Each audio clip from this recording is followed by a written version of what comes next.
Magandang araw po mga kapuntos, at sa araw na ito po meron po akong tampok na video para sa inyo at sana ay magustuhan ninyo. Kaya sa mga bago pa po sa aming channel, please po don't forget to hit the subscribe button at ang notification bell para maging notified kayo sa bawat video na ilalabas ko sa channel na ito. At bilang kahilingan po ng punto por punto team at naway maintindihan po ninyo, sana po wag nyo pong i-skip yung mga ads sa aming mga video. Sa maliit na bagay na po na yan, malaking tulong po yan sa ating programa at sa ating ministry. Sana po maunawaan po ninyo. Maraming salamat po, kaya wag na po natin patagalin. Simulan na po natin.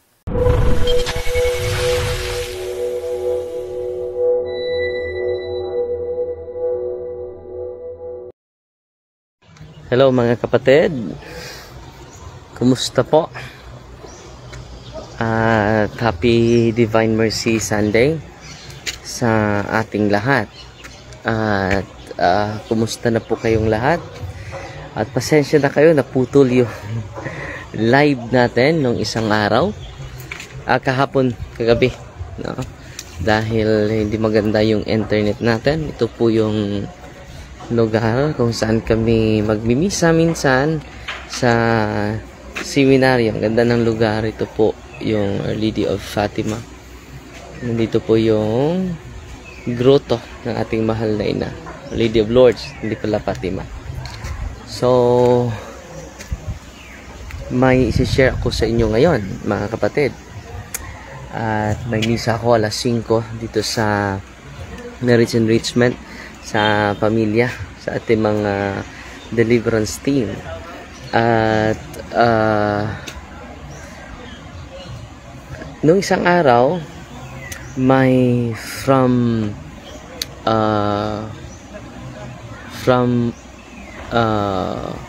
Cebu na babae na yung kanyang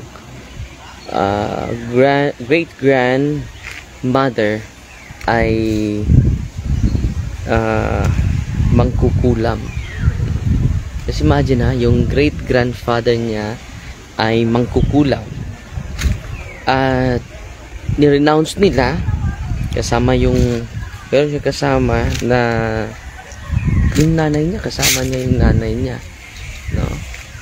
At nung diniliverance at binigyan siya ng supplementary prayer, sa mga case officers nag-react mga kapatid, at in-interview natin, dami palang doorways niya sa mga demonyo mga kapatid. At dahil doon,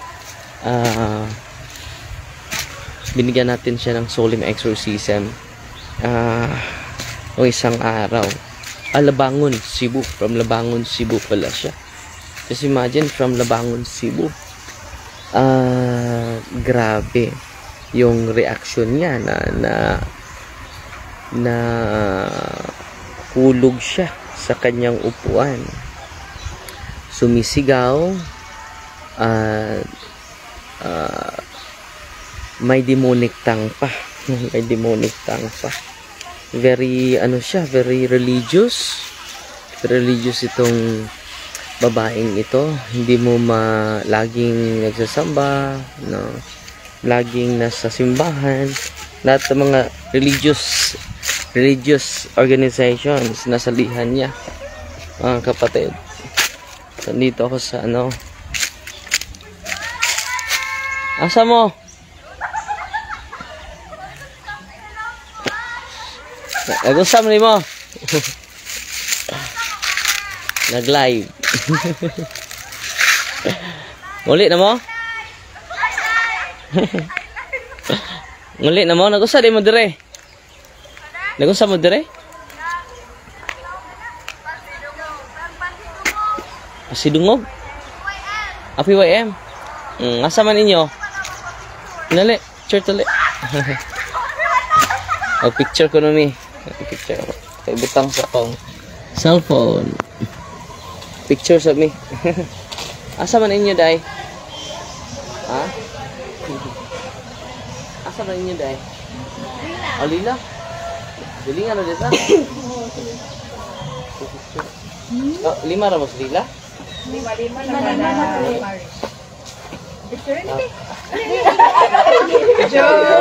Joke.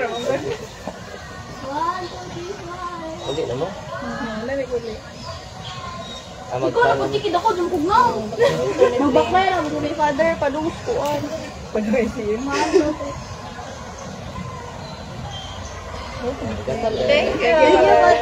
Father, bakit mo live? Regards ko sa inyo. Nana, amping mo. Thank you, father. Amping mo. Mga youth na picture. Galing sila sa ano. So oy, may nakita sa ako.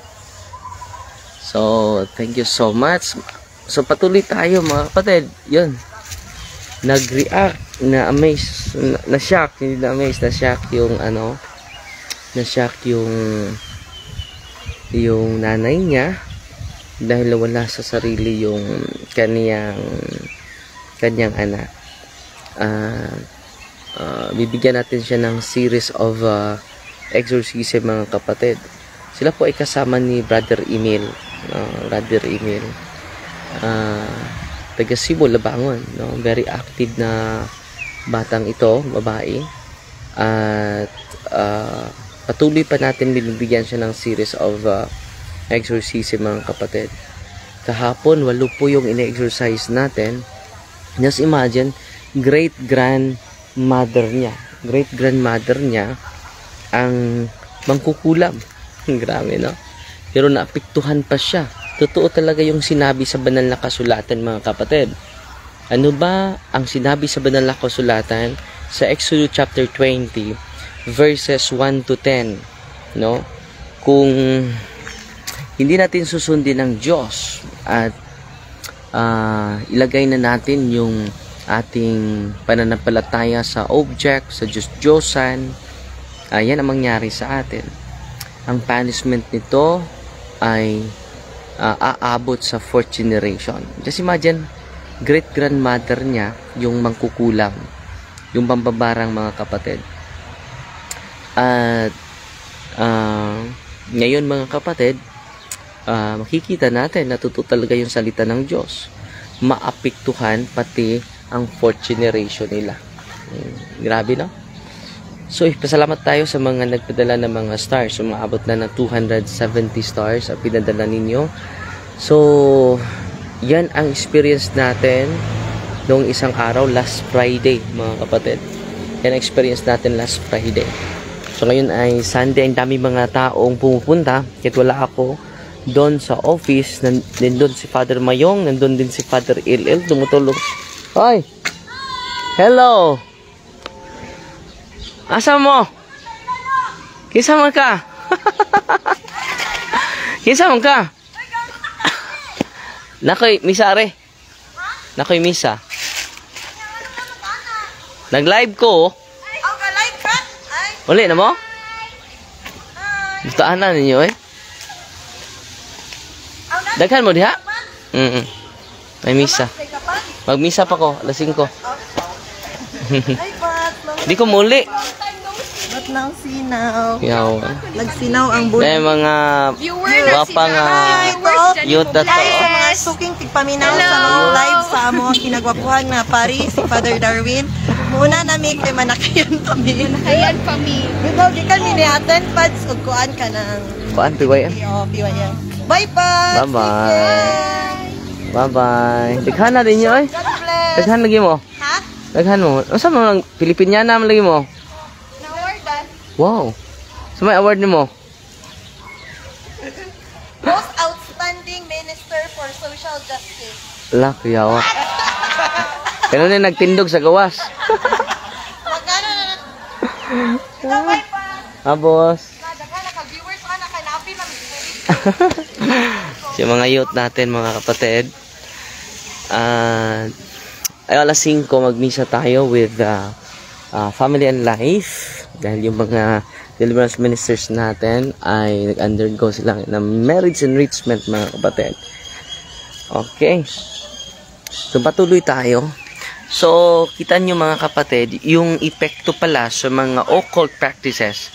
So, sinishare natin ito sa mga merong anting-anting, merong kapangyarihang taglay. Mag-ingat po kayo niyan. No? Mag-ingat po kayo. Dahil first, second, third, and fourth generation ang maapektuhan sa curse niyan.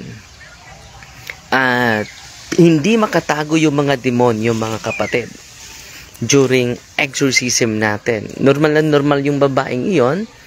Mga 25 years old yung babaeng iyon. 20 to 25 years old yung babaeng ito. So kita-kita natin mga kapatid, yung kanyang lola ay may kapangyarihang taglay. Na-amaze yung kanyang mga tao sa kanya, maraming nalapit sa kanya, pero it is a curse pala. So, ginagamit natin ng social media mga kapatid para dahan-dahan mga kapatid, ma-evangelize natin yung mga occult practitioners sa buong Pilipinas. Maraming magagalit natin, pero hindi tayo titigil sa pagsiwalat nito. So grabe, no? Ang effect niya, mga 4th generation na siya. Kaling sa kanyang mga ninuno na may mga anting-anting, may mga hurim-hurim, may mga orasyon. So wag kayong kumpiyansa mga kapatid. Dapat dagdagan natin yung kaalaman natin.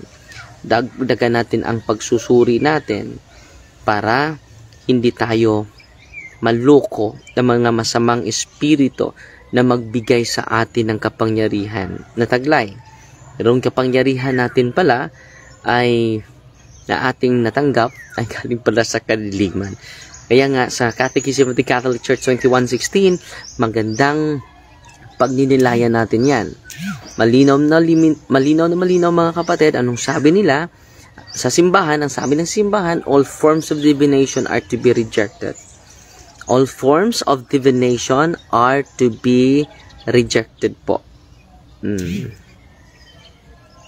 Bakit divination ang ginagamit ng simbahan? Dahil mga demonyo mag-appear sa atin seemingly divine. Parang galing sa Diyos, parang santo, parang banal. No? Parang anghel. No? Mag-appear siya parang banal.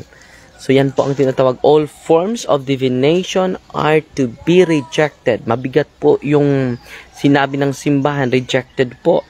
No? So hindi basta-basta, marami pa tayong gagawin mga kapatid, marami pa tayong dapat i-evangelize sa social media, hindi lang sa social media, kundi sa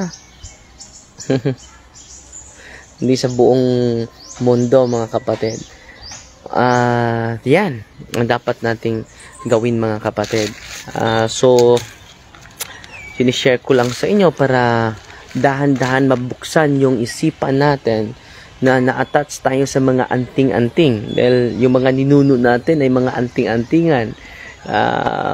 Yung mga bayani natin, si Daguhoy, grabe yun, no? Hindi yun makikita.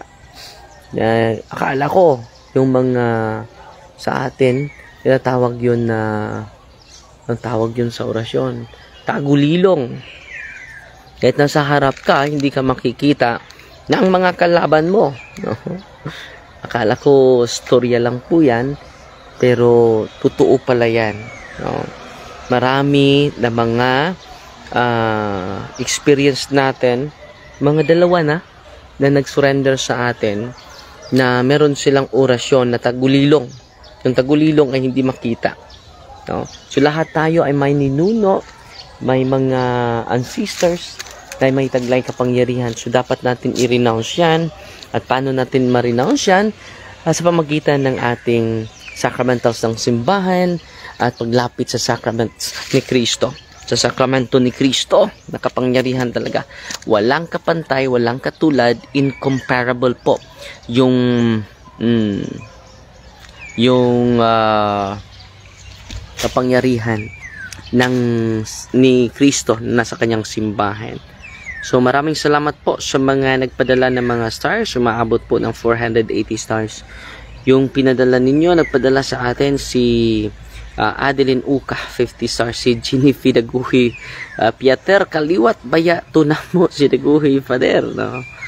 So totoo yan, idol natin to. Ayun, no? Bayani natin yan eh. Pero mga kapatid, pinatawad na din yung mga ninuno natin. Hindi nila alam. Ngayon, parang hindi tayo maloko, hindi tayo malito.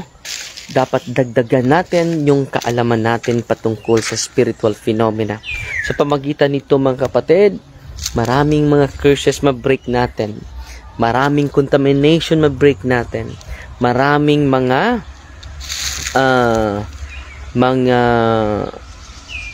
seal, unholy ties, unholy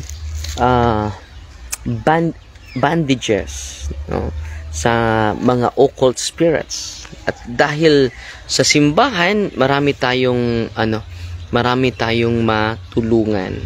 Si Easter Bisa say, Father, share ko lang, after I learn na masama ang occult involvement, I went to confession about it. While I was on confession, di ako pinabigkas about occult involvement. Parang hinarang ang voice box ko ng round object para barahin na di ako makapagbigkas sa priest. Dapat i-confess mo yan, kapatid. At kung hindi mo yan mabigkas, pinigilan ka ng occult spirits, no? Dapat ma-renounce mo, kapatid. So sa mga tao na mag-confess at hindi sila makabigkas, yung occult spirits nag-influence sa inyo, no? Dapat totoo, very live yung totoong-totoo yung mga occult spirits, mga kapatid, na mag-hold sa atin. At during exorcism, kahapon nga, nag-exercise ako. Yung pasyente natin ay hindi na makapagsalita. Nag-lock yung jaw niya. Pinahita natin ng holy and exorcise oil. At bumalik yung kanyang hindi na na-lock yung jaw niya, no? At nung pinabasa natin sa iba't ibang experience po ito. Nung pinabasa natin sila sa renouncement of the occult spirits, hindi na makabasa. So may pinasabay ko na lang. So yung renouncement natin, sabay ka na lang sa pag-renounce, ha? Sumabay sila sa renouncement. At pinahiran ko na naman ang holy and exorcise water, yung oil, yung kanyang mata. At salamat sa Diyos, nakakita na, no? Pang-apat na beses po hindi malinaw yung kanyang mga mata. After sa paglagay natin ng holy and exorcise oil, 4 times din nilagyan natin at nakakita na, no? So yan din, kapatid, ang mangyari sa iyo kapag yung confession, grabe talaga yung pag-confess mo na convince ka na itong practices na ito ay hindi talaga galing sa Diyos, pipigilan ka nila para naghang, padre. So, nawala yung signal ko? Okay naman. Naghang, padre. Salamat pala sa mga nagpadala ng mga stars. Si Sister Shella Bito, si Dundi Olita, nagpadala din. At hindi ko mabasa yung mga ninyo. So, salamat po sa inyong generosity. Parang nawala yung signal ko. Ay, hello. At ngayon, bumalik na. Putol-putol ang signal. Dre on say signs na possess. So, malalaman lang yan during exorcism, mga kapatid. Sira yung screen monitor. Baka may blocking na occult. Okay ra ang signal, Father. Tingali sa signal. So, pawala-wala yung signal natin dun sa ibaba, mga kapatid. So, nandito na tayo sa itaas, mga kapatid. So, dito na lang tayo magpatuloy sa pag-live. Malinaw na bang yung nakapads? Okay na ba? Father, I'm 6 years working here in Taiwan. Sige kog tan-aw punto por punto sa inyong channel. Yan, nalig-on ako pagtuo. I go church every Sunday. And, wow. I go church every week. At first, I confess all my mortal sin. I renounce all my occult practices and superstitious belief. Now, I practice cares. I use everyday book of deliverance prayer, spiritual warfare prayer, and rosary daily. I never expect strong earthquake hit in Taiwan. 7.2 magnitude. Some buildings are collapsed and I never feel any fear. I'm safe. Mama Mary protect me. Oh, ang ganda ng karanasan ni si Brother Dondi Olita. So patuloy kapatid sa pagsiwalat sa katotohanan. Ang ganda. Putol-putol man. Putol-putol yung live ko. Bakit ba? Change natin sa okay na ba yung signal mga kapatid? Blurred. Putol-putol ang live. Thanks a lot, Father D. So malinaw na ba yung live natin? Amen. Lucille Brabante Mercado. Nanood sa atin si Bernarda Ibar Sabal. Estrella Lubina. Gandang hapon, Father. God bless po, watching here from Rome. Putol-putol ang iyong screen monitoring pero ni kagabi ilang nagdamgo ko og mga hulmigas. Daghan niini sa amo puti nga bungbong. Ang mga hulmigas naa sa group sa mga grupo o sa matag grupo sa man